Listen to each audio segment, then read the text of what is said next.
Halo teman-teman semua, sebelum mulai mari kita mengenal terlebih dahulu beberapa karakter yang masih hidup dari teror si kera iblis serta peran mereka di perusahaan Fujitani.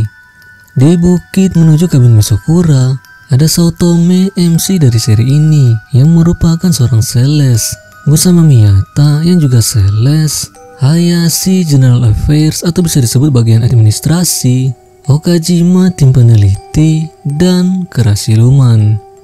Di kabin Akadake ada kelompok Ansai, yaitu Ansai sendiri sebagai divisi hukum yang bertugas dalam hal perizinan produk, Sato akuntan, Himuro kepala bagian penjualan, Fujishiba administrasi, Kuroki kepala tim peneliti, Tono tim peneliti, Isuka tim peneliti, Minami dan Tanaka, serta dua orang misterius bernama Yagi Mitsuru dan Yagi Kaoru. Setelah berpisah jalan dengan Ansai, Miyata bersama Hasegawa, Hayashi, dan Okajima pergi menuju kabin lain bernama Mitsukura. Mereka harus melewati jurang yang jalannya hanya menggunakan rantai sebagai alat pegangan. Sayangnya mereka dikejar oleh kera pembunuh dan Hasegawa yang posisinya di belakang Okajima malah menghilang. Akibat kemunculan kera itu, Okajima yang begitu panik menyebabkan rantainya putus. Ia pun bergelantungan di jurang, sementara Miyata dan Hayashi berusaha menariknya dari atas tebing. Namun masalah semakin bertambah ketika si kera pembunuh melempari Okajima dengan batu. Ketika makhluk itu hendak melemparinya dengan batu sekali lagi, Saotome atau yang biasa dipanggil Sachi muncul di depan kera itu. Melihat Saotome, Miyata dan Hayashi begitu terkejut sekaligus bahagia. Namun ini bukan waktunya untuk reuni, sebab mereka harus berhadapan dengan kera itu sekarang juga. Bersama Miyata, Saotome mengambil sebuah batu untuk melemparinya dari kedua sisi. Akan tetapi secara mengejutkan, kera itu melompat ke bawah untuk bergelantungan di atas rantai. Bukan untuk menemani Okajima, melainkan hendak menjatuhkan dirinya dengan bobot yang semakin berat. Melihat paku yang menahan rantai itu semakin longgar, Miyata menjadi bimbang apakah harus menahannya atau tidak. Jika dibiarkan lepas, maka kera itu sudah pasti akan tewas jatuh ke jurang. Namun Okajima pun akan ikut bersamanya. Mengesampingkan egonya, Miyata tidak ingin menjadi orang-orang seperti Himuro. Dia pun segera menahan paku yang lepas itu, dibantu oleh Hayashi dari belakang. Meski sudah dibantu Saotome, namun mereka tak bisa menahan rantai itu sepanjang hari. Tak ingin melewatkan kesempatan untuk menghabisi kera itu, Saotome mendapatkan sebuah ide. Ia melepaskan jaketnya dan menyuruh Okajima untuk berpegangan di tebing bukan di rantai. Saotome lalu secara tak terduga mengikatkan jaketnya di rantai dan melepaskan jaket yang sudah terbungkus itu dengan batu meluncur ke bawah. Alhasil batu itu menghantam wajah si kera sampai bonyok. Kera itu jatuh melewati Okajima, namun ia ternyata masih kuat untuk berpegangan di rantai, kendati sudah dihantam dengan batu yang sedemikian kerasnya. Kera itu justru melompat ke tebing dan mulai memanjat untuk menangkap Okajima. Melihat hal itu, Saotome bisa memikirkan satu hal. Ia harus turun ke bawah lewat rantai untuk menolong Okajima. Tapi ia tidak yakin kalau Miyata sanggup menahan bebannya. Dengan tekad yang kuat, Miyata melingkari dirinya dengan rantai itu dan bersumpah tidak akan melepaskan rantainya sekalipun harus mati. Saotome pun segera meluncur ke bawah dengan Miyata sebagai penahan tubuhnya. Okajima yang panik melihat kera itu mulai mendekat, malah melompat ke rantai dengan harapan agar jaraknya semakin jauh. Namun hal itu justru menyulitkan Miyata, sebab kera itu pun ikut-ikutan bergelantungan di rantai. Akibatnya Miyata harus menahan 3 bobot sekaligus. Punggungnya serasa mau patah jadi 2, namun ia mengumpulkan segenap kekuatannya dan bertekad untuk menahan rantai itu sekuat tenaga. Akan tetapi sekera siluman mengayunkan dirinya untuk menjatuhkan mereka semua ke bawah jurang. Melihat hal itu, Saotome sadar kalau Miyata tidak akan bertahan lama, sehingga untuk mengurangi bebannya, ia melompat ke tebing sebelah. Namun dari atas Miyata berkata agar tidak mengkhawatirkan dirinya, sebab ia akan menarik rantai itu ke atas bersama si kera pembunuh. Sayangnya hal itu tidak mudah dilakukan. Rantai yang ditarik Miyata hanya bergeser 1 cm saja. Satu-satunya cara untuk lolos dari kera itu adalah melepaskan rantainya dan mulai memanjat ke atas. Setelah diyakinkan Saotome, Okajima memberanikan diri untuk memanjat. Namun kera iblis itu menggoyang-goyangkan rantainya agar Okajima kehilangan keseimbangan. Sekilas Okajima ingat saat masih sekolah dulu. Ia sering dibully dan sering diabaikan oleh teman-temannya. Namun melihat Saotome yang mati-matian menolong dirinya, juga Miyata dan Hayashi yang berjuang di atas tebing, Okajima sadar kalau ia sudah punya teman yang peduli padanya. Tidak ingin mencelakakan mereka, Okajima pun mengambil keputusan yang mengejutkan. Dengan sisa tenaganya, ia mencabut ujung bebatuan yang ada di sampingnya sampai lepas dan menjatuhkan dirinya ke atas kepala kera itu. Sesaat sebelum jatuh, ia tersenyum pada Saotome sebagai satu-satunya teman yang menghargai dirinya. Okajima pun jatuh ke jurang bersama dengan kera siluman. Saotome hanya bisa berteriak penuh emosi melihat bertambahnya korban yang tewas di depan matanya. Setelah disambut oleh Hayashi dengan gembira, mereka melanjutkan perjalanan menuju kabin Mitsukura. Namun karena perjalanan masih jauh dan hari sudah gelap, ditambah udara semakin dingin, ketiga orang itu memutuskan untuk bermalam di antara bebatuan. Di situ Saotome mendengar kabar mengenai Hasegawa yang menghilang. Menurut Miyata, ia kemungkinan sudah dihabisi oleh kera pembunuh sebab posisinya berada paling belakang sesudah Okajima. Mendengar hal itu, Saotome merasa sangat sedih sebab Hasegawa lah orang yang membantunya bekerja di perusahaan Fujitani. Meski Saotome mengaku kalau ia tidak pandai bekerja, apalagi di bidang obat-obatan, namun Hasegawa tetap menerimanya. Ketika ditanya alasannya, Hasegawa dengan mantap berkata kalau Saotome adalah orang yang dapat diandalkan. Di kabin Nakadake, menjelang waktu pembagian minuman, botol minum yang harusnya berjumlah 3 buah sekarang tersisa 2 saja. Melihat hal itu, Ansai menjadi panas hati. Ia langsung menanyakan pada mereka siapa yang mencuri minumannya. Jika ada yang mengaku, ia akan mengampuninya saat itu juga. Akan tetapi, tidak ada seorang pun yang mengaku, sehingga demi menegakkan kebenaran, ia akan mulai menginterogasi mereka satu persatu. Ia pun menyuruh Yagi bersaudara keluar dari kabin, agar mereka tidak menyaksikan apa yang akan dilakukan pada mereka. Karena tidak ada yang mau membuka mulutnya, Ansai memutuskan untuk memeriksa semua ransel satu-satu. Namun Sato tidak setuju dengan ide tersebut, sebab melanggar privasi seseorang, terutama wanita. Kendati diprotes oleh Sato, Ansai mengabaikan ucapannya dengan berkata, jika pencurian itu dibiarkan, maka hal yang sama akan terulang kembali. Akan tetapi, Himuro yang berada di belakang mereka tiba-tiba berkata bahwa yang mencuri minumannya adalah Sato, dan ia juga adalah komplotan kera iblis. Mendengar tuduhannya, Sato segera membuka ranselnya untuk membuktikan kalau ia tak bersalah. Hanya saja, ketika ranselnya dibuka, Sato benar-benar terkejut melihat sebotol minuman nampak jelas di dalamnya. Gadis itu terdiam beberapa saat, tidak tahu harus berkata apa. Melihat gerak-gerik Tanaka yang mencurigakan, Sato langsung mengamuk padanya karena yakin kalau ia yang memasukkan botol itu ke ranselnya. Tapi karena tak memiliki bukti, gadis itu akhirnya ditahan oleh Ansai.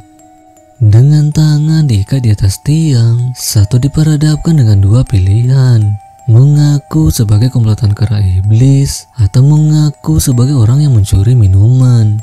Jika tidak, ia akan menjalani hukuman seperti yang dialami Satome dan Himuro. Di bukit lain, Saotome dan kawan-kawan sedang berjuang melewati malam yang begitu dingin. Miyata bahkan merasa tidak akan bertahan melewati malam itu. Tubuhnya menggigil tak karuan, tangannya sudah mati rasa. Ia pun sangat menyesal memakai jas dan sepatu kulit. Penyebabnya memakai seragam kantoran gara-gara akal-akalan Himuro yang berkata bahwa semua karyawan diharuskan mendaki dengan seragam formal. Tujuannya agar Miyata jadi bahan ledekan. Meski begitu, Miyata sebenarnya sudah tahu kalau Himuro ingin menjebaknya. Namun ia tetap mengikuti rencana Himuro dengan harapan agar ia mendapat simpati dari teman-temannya. Jika ia berhasil, maka ia akan membanggakan diri di depan Himuro. Hal itu dilakukan karena saat Himuro ditegur oleh atasannya, ia malah mengkambing hitamkan Miyata. Padahal yang melakukan kesalahan adalah Himuro. Sejak saat itu, Miyata ingin membalas hinaannya dengan mencari simpati orang. Sayangnya yang terjadi sekarang ini malah merugikan dirinya. Ia pun sudah menyerah dan ingin mati saja. Dengan begitu, Saotome dapat memakai pakaiannya untuk menghangatkan badan. Mendengar ucapannya, Saotome sangat marah sampai ia harus menegurnya dengan keras. Kembali ke kabin Akadake, Sato yang diikat di hadapan semua orang bersikeras tidak mau mengaku sebagai pencuri. Ia terus-terusan berdebat dengan Himuro yang ngotot menuduhnya. Fujishiba yang duduk di samping Isuka menyadari kalau Isuka lah orang yang meletakkan botol itu di ransel Sato. Tapi karena ia takut padanya, ia hanya diam saja. Melihat Sato tidak mau mengaku, Ansai akhirnya memutuskan untuk menyiksanya. Namun dalam keadaan terdesak, Sato langsung melemparkan tuduhannya pada Fujishiba. Hal itu berdasarkan tuduhannya pada Saotome yang tidak terbukti. Mendengar tuduhan Sato, Fuji tak bisa berkata apa-apa. Akan tetapi Isuka segera membelanya dengan berkata kalau Fuji selalu bersamanya.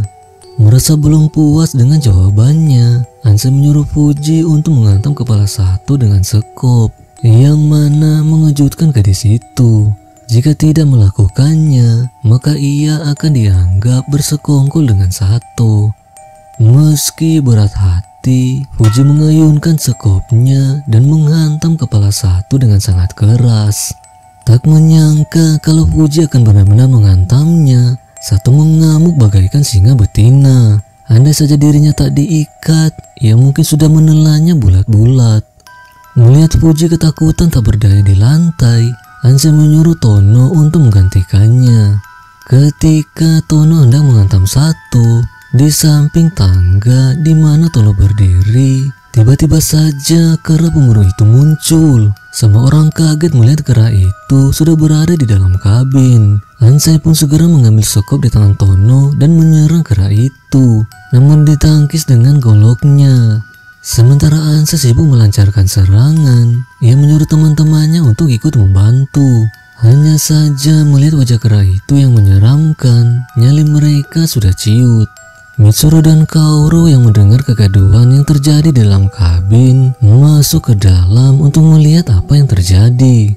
Bukannya takut dengan kemunculan si kera iblis, mereka justru gembira dan sangat bersemangat sebab kera itu sudah dianggap legenda oleh penduduk lokal. Akan tetapi kegembiraan itu berubah ketika sebuah tombak menembus dada Kaoru. Semua orang kaget karena di belakang Kaoru seekor kera iblis lain muncul dan menikam Kaoru sampai tewas. Ternyata selama ini kera iblis yang meneror mereka bukan satu saja, melainkan dua, dan ada kemungkinan jumlahnya akan bertambah. Melihat dua kera itu, semua orang kecuali Ansai kabur ke lantai 2. Sementara Kuroki yang kakinya cedera dihabisi oleh kera yang memakai senjata tombak. Sato sendiri yang masih terikat meronta-ronta agar dirinya dilepaskan. Namun ia diabaikan semua orang yang lari ketakutan. Saat keadaan sudah semakin terdesak, kera itu justru mundur setelah mendengar tangisan Mitsuru yang kehilangan adik perempuannya. Malam itu menjadi malam yang dingin di dalam kabin Nakadake. Setelah kepergian kera-kera itu, Ansai begitu murka pada Minami dan beberapa orang yang melarikan diri. Satu persatu ia menampar mereka karena tidak membantunya sedikit pun. Jika saja mereka bersatu, ia yakin dapat mengalahkan kera itu dan mencegah kematian Kuroki. Dengan kurangnya informasi mengenai cakra siluman, Ansai ingin membuat kesepakatan pada Himuro.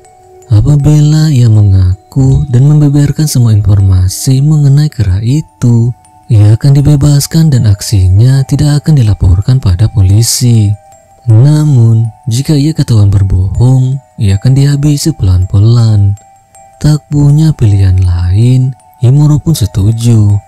Ia mengaku bahwa ia bukan komplotan kera iblis dan benar-benar tidak tahu menahu mengenai kera-kera itu. Tapi yang membunuh Suji di atas gunung Maedake adalah Himuro sendiri. Rupanya Suji yang merupakan seorang akuntan mengetahui kalau ia sering mencuri uang perusahaan, sehingga nenek itu mulai memerasnya setiap hari. Dengan memanfaatkan situasi yang mereka alami, Himuro menghabisi Suji sambil berharap dirinya tidak dicurigai, melainkan kera itu. Alasan ia membuka jendela malam-malam rupanya karena ia juga ingin menghabisi Sato. Ia mengira bahwa Sato yang juga seorang akuntan mengetahui pencurian yang dilakukannya. Itu sebabnya dengan jendela yang terbuka, ketika ia membunuh Sato, ia dapat mengkambing hitamkan si kera. Lantas siapa pelaku yang mencuri minumannya? Ia adalah Tanaka, dan Himuro sendiri menyaksikan hal tersebut. Karena saking hausnya, Tanaka mencuri sebotol minuman, tapi belum sempat diminum, Ansai sudah menyadari pencurian itu. Ia pun cepat-cepat masukkan botolnya ke ransel Sato yang kebetulan berada di samping. Melihat semua masalah sudah beres, Himuro dan Sato dibebaskan. Hanya saja jika Himuro bukan komplotan kera iblis, itu artinya orang tersebut masih ada di antara mereka. Di lokasi Saotome dan kawan-kawan, Miyata sudah menggigil meski sudah dilapisi pakaian tebal. Ia bahkan mulai mengigau tak sadarkan diri. Sedangkan Hayashi mulai merasakan jari-jarinya yang membeku. Demikian juga Saotome, terutama kakinya yang tidak memakai sepatu. Hayashi lantas menanyakan alasan Saotome menolong mereka. Padahal ia bisa saja menghangatkan diri di kabin Nakadake. Saotome menjawab kalau ia ingin memperingatkan mereka mengenai kera iblis yang dilawannya.